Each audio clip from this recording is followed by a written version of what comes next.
بسم الله الرحمن الرحيم. باب ليبلغ العلم الشاهد الغائبة. دا باب مخکې در شوی چې د علم خبره پکار ده چې ورسي الشاهد چې کوم موجود دي هغه خلق، الغائبه چې کوم غیر موجود دي هغه ته. مثلا یو سړی خپل خبره واوري، حدیث علم یا سم مسلې پکار ده چې هغه تبلیغ بل چاته مو کې هغه خلکو ته چې کوم د مجلس کې نه دي موجود، یعنی بل ته ورسي. قاله ابن عباس عن النبي صلى الله عليه وسلم. دا حدیث حضرت ابن عباس رضی الله تعالی عنہ د نبی رسول الله روایت کوي چې علمي خبره بل ته ورسوي چې کوم موجود دي هغه نور ته دا خبره ورسوي. وبه قال حدثنا عبد الله بن يوسف. دا حدیث غور سوا ورسیده، امتحاني مقام ده. عبد الله بن يوسف روایت کوي قال حدثنا الليث قال حدثني سعيد هو ابن ابي سعيد عن ابي شريح. ابو سعيد المقبوري رحمت الله عليه دا روایت کوي د چانه حضرت ابو شريح رضی الله تعالی عنہ، دا صحابي دي. ابو شريح رضی الله عنه صحابي دي. دغه روایت کوي انه قال چې د اویل لعمر ابن سعيد، د کسته عمر ابن سعيد ته. عمر ابن سعيد دا څوک دی؟ د په باره کې ګوره تحقیق دا دی کنه چې حضرت حسین رضی الله تعالی عنہ نه ورسته خبره ده کنه یا غنه مخکې دا غالبا حضرت عبد الله بن زبیر رضی الله تعالی عنہ چې کله په مکه کې اوسېدل نو دا حجاج نه دا بل یزید حکومت، او د یزید حکومت کې هغه څه چل کړو چې د یزید په لاس باندې بعض صحابه بیت ونکړو، لکه عبد الله بن زبیر بیت ونکړلو، حضرت حسین رضی الله عنه بیت ونکړلو، ځکه شهید کړ کنه بعد ورسته کربلا کې. نو یزید دا کارو کو چې کم صحابه چې بیت ونکړو دا غي خلاف جنگ شروع. نو په دې کې ټولو نه اول صحابي عبد الله بن زبیر رضی الله تعالی عنہ دا چې د بالکل د یزید په لاس باندې بیت ونکړو او هغه د امیر تسلیم نه کوټي، زمونږ ته امیر نه منو. نو بیت نه کوله په وجه باندې یزید دلته غوسه شو او هغه خپل لښکر پورا تیار کو او ویل چې به مکه باندې حمله کول دي او مکه کې عبد الله بن زبیر دنو هغه باندې حمله کول دي. نو ظاهر خبره مکه کې خو بیت الله دی کنه، چې ته په مکه باندې حمله کوي بیت الله ته به نقصان نه رسیږي، لازمي خبر درسیږي به صحابیل ته اوسېدلو عبد الله بن زبیر. او بل دا چې یزید دا نه صحابي دی نه تابعی دی، هیڅ شی نه دی، او دا را پاسې یو صحابي ته وایي ته ما سره بیت وکړه او کني زبردستی هغه سره جنگ هم پکې، دا خو نامناسبه خبره ده کنه. نو لښکر تیار کو، هغه لښکر امیر چې دی عمر ابن سعید جوړ کو، دلته راغلی دی. دا عمر بن سعید دا د لښکر امیر دی. نو د چې کله تیاری وکړه چې لاړ شي عبد الله بن زبیر رضی الله تعالی عنہ باندې او مکه باندې بیت الله باندې حمله وکړي، نو د دې لپاره تیاری وکړه. نو اوس ګوره شاته موږ دا بار دا خبره ویلې و چې مکه کې حرم کې دنه دا خو د حرمت ځای دی، دلته قتل او قتال دا جایز نه دی. خامخا یو مطلب بزا یا چرګا یا د څه بل کوم شی دا وجلم جایز نه دی، یعنی مطلب خون خرابه جایز نه ده، فساد کول دا حرم کې دنه جایز نه دی، ځکه هغه د حرمت ځای دی، احترام ځای دی، الته په امن کې اوسېږي، امن بنه خرابه. نو دا اوس راولګېدو عبد الله بن زبیر رضی الله عنه او کعبه او مکه باندې حمله کوي، نو امن خرابوي کنه. نو په دې کې څه چلو شو چې دا صحابي دیم الته شام کې حضرت ابو شریح رضی الله تعالی عنہ ته چې کله ولیدو چې دا کس روان دی او عبد الله بن زبیر رضی الله عنه مکه باندې حمله کوي، نو نصیحت یې ورته کولو، لیکن چونکه دا عمر بن سعید په خپل امیر او دا صحابي چې د امیر نو دا مامور، نو مامور خو امیر ته نصیحت کوي نو په طریقه به ورته کوي کنه، بدمعشي څه نشي کولای. نو عمر بن سعید ته اراله ادب کې تو ودرېدو او دای ورته ویلې سی ورته ویل مخکې راځي ګوره. قال لعمر بن سعید، د صحابي عمر بن سعید ته ویلې دا عمر بن سعید دومره خلنه خلاص وکنه لکه بعض سړی کنه د خلینه ډېر مردار غړيږي او خلینه خلاصي بس څه په خله راځي بکواس کوي. نو دغه وجه باندې د عمر بن سعید هم خلینه د سي غندو په دې باندې به دته اشدق ویل، اشدق وای دا بکواس کول ورته. او بعض خلکو به ته لطیم الشیطان ویل، لطیم الشیطان مطلب دا دی چې هغه سړی چې کوم له شیطان سپېړه ورګړي په مخ باندې کنه، مطلب دا چې شیطان سره شیطان د خپلم شیطان دی، لطیم الشیطان دا دومره خطرناک چړې نو دا صحابي دوره ادب په دایره کې را لید عمرو ابن سعید ته نصيحت کوي او نصيحت د لپاره پکار د چې سړی لهجه خپل نرم کی ځکه چې ته په سخت جبه کې بل سړی ته نصيحت کې هغه به زمونه خپل کار کوي نو نصيحت طریقه هم دا چې چاته نصيحت کې په خان انداز کې نرم گفتگو نرم انداز کې وسګلېږي دا صحابي دی الانکه دومره غټ مقام والا او عمرو ابن سعید خود د دوه پیسو منو لیکن هغه ته دومره په ادب کې لګی دی او هو يبعث البعوث او عمرو ابن سعید چې په دغه ورځ باندې يبعث لګلو البعوث لخر الى مکه طرف ته جنگ د پاره نو دا صحابي چې را لید ورته ویل اذن لي ايها الامير چې اے امیر ته ماته دا اجازه راکا احدثك قولا چې زتا ته بیان کوم یو دغه قول یو دغه خبره قام به رسول الله صلی الله علیه وسلم کوم خبره چې پیغمبر صلی الله علیه وسلم ودرېدل الغدا من يوم الفتح فتح مکه په ورځ باندې سبا چې کله نبی رسول الله دویم ورځ شو کنه مکه فتح شو نو مکه کې ودرېد او دا اعلان وکړ او دا نو هغه خبره زتا ته کول غواړم او صحابي فرمای هغه دغه خبره ده چې سمعته اذنایا چې هغه خبره زما د غوګونو اوریدلې ده ووعاه قلبي او زما له هغه محفوظه کړې ده یاد کړم ده وابصرته عینایا او حين تکلم به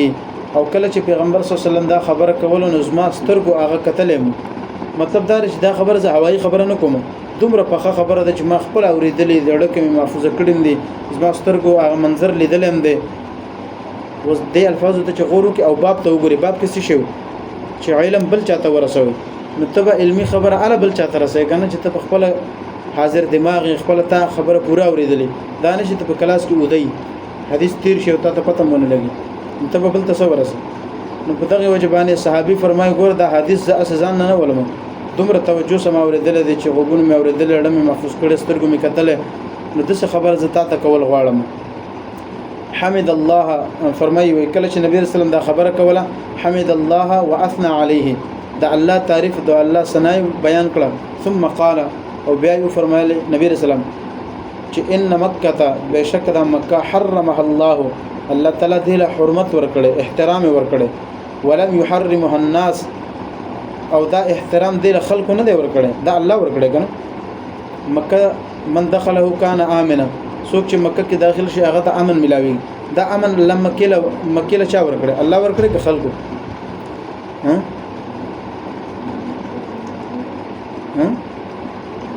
الله تعالی دې مکه له چې دا حرمت ورکړي دا حرمت او احترام دا چا ورکړي الله کې خلکو الله تعالی ورکړي کنه نبی رسول الله فرمایي چې ان مکه تحرمها الله مکه له حرمت الله تعالی ورکړي ولم يحرمها الناس دا نه چې خلکو له حرمت ورکړي دا د خلکو د وجه احترام ولا نه دا د الله د وجه احترام ولا ده نو لهدا چې دومره قابل احترام زیاده فلا يحل لامرئ نو یو سړی د پاره دا حلال ندي يؤمن بالله واليوم الاخر هغه سړی چې کوم په الله او آخرت باندې ایمان راوړي هغه د پاره دا حلال ندي چې ان يسفك بها دمن چې هغه په دې مکه کې د چاینه توي کی مکه کې اینه توي ول دا د چا د پاره جایز ندي ولا يعضد بها شجره او اینه تویول خو غټه خبره ده لا يعضد بها شجره په دې مکه کې چې کوم ونه راختی دا بم نه کټکې دومره احترام ده ها سوال دار ذکر چې نبی کریم صلی الله علیه وسلم په خپل مکه کې دنه بعضی کسان قتل کړیو لکه نبی رسول الله چې مکه فتح کړه کنه نو هغه فتح دوران کې نبی رسول الله اعلان وکړو چې څوک خپل کور کې کینی هغه ته امن دی به موږ نه وژنو څوک چې د ابو سفیان رضی الله عنه کور ته لاړ هغه هم نه وژنو چا چې د خپل کور دروازه بند کړل هغه هم نه وژنو او کم کس چې مکه ته حرم کې دن نراله هغه هم نه وژنو اوس په کار دا و چې یو منو وجله لیکن بعض صحابه را نبی رسول الله سلام ته ویل یا رسول الله مکه کې خلکو پناه واخیستله نبی رسول الله می وژني لیکن بعض کسان دسیو چې هغه چون کې نبی رسول الله سلام ګستاخی به کوله ګستاخی رسول لکه ابن خطل او د سنورو نبی رسول الله فرمای چې دا ابن خطل مړ کړي نو صحابه ورل چې پامه وکړو ابن خطلم د بیت الله د حرم د کعبه د پردون چې کوم د ځان تاو کړی او پناه یې خستی نو صحابه مړنه کو واپس رالو یا رسول الله هغه خزان د کعبه د پردو سره ځان سم د تړلې دي نو څه چلو کو الته ولته موږ نشو وجلې نبی رسول الله سلام ته الله حکم ورکو چې وای نن ستاسو لپاره دا اجازت ده چې بهشکه مکه حرمت والا ځای ده دلته قتل او قتال جایز نه ده لیکن دا ګستاخ ده په حرم کې قتل کوي نو نبی رسول الله حکم ورکو چې اقتله مړی کوي نو صحابه رال په هغه کعبه کې تنه غسړې راونی وسته وجلو نو صحابي فرمایي چې ګوره نبی رسول الله سباله اعلان دا وکړو چې مکه د حرمت والا ځای دی کې رچاین ته یول جایز نه دي تر دې چې ونه کټ کول او واخه غوسول دام جایز نه دي نو چې جایز نه دي نو نبی رسول الله په خپل مړه قتل کړی دی کنه نو چې جایز نه دي نبی رسول الله په خپل ولې کړی دا غي وجدا چې الله تعالی نبی رسول الله صرف دغه ورځ اجازه ورکړو نو مخکې صحابي فرمایي فإن احد کم یو سړی ترخص هغه رخصت وغواړي لقتال رسول الله صلی الله علیه وسلم فيها یعنی دا وایي چې نبی رسول الله هم په مکه کې قتال کړی دی نو فقولوا نبی رسول الله فرمایي تاسو ورته دا وایئ ان الله قد اذن لرسوله الله تعالی خپل رسول له د اجازه ورکړو ولم يأذن لكم او الله ستاسو د لپاره اجازه بالکل نه درکړو وانما اذن لي فيها ساعه او معلوم چې اجازه را کړې ده صرف په نن وخت کې را کړې من نهار په نن نه ورځ باندې لږ وخت لپاره ثم عادت حرمتها اليوم او بیا د دې کعبه حرمت امغه شانتي واپس رااله که حرمتها بالامس څنګه چې د دې حرمت پرونو وليبلغ الشاهد الغائب بیا اخر کې نبی رسول الله فرمای په کار د چې کم کس موجود دي دوی دا خبره هغه خلکو ته ورسې چې کم غایبین دي دا ترجمه الباب دی نو دا حدیث شکل هغه صحابي ابو شریح رضی الله عنه چاته بیان کو عمر ابن سعید ته دا حدیث ته بیان کو فقیل لابي شریح نو چا د حضرت ابو شریح دی صحابي نه تاسو کو چې تا کله دا حدیث بیان کو ما قال عمرو عامر ابن سعید به تعالی سره جواب درکو وایي کې کنه حدیث باندې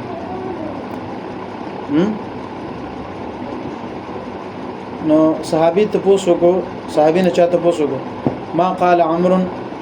تا تبتا عمر څه جواب درکو چې تا ته دا حدیث ویلي قال نو هغه ورته ویل چې انا اعلم منك يا ابا شريح نو عمر بن سعید فرمای هغه ویلي چې اے ابو شريح زستانه دا مسله ډیره خو پویګم په دې باندې او به ویل چې لا تعيد عاصيا مکه پنا نه ور کوي هغه چاله چې کوم عاصي ګناګاری ولا فارم بدم او نه هغه چا چې کوم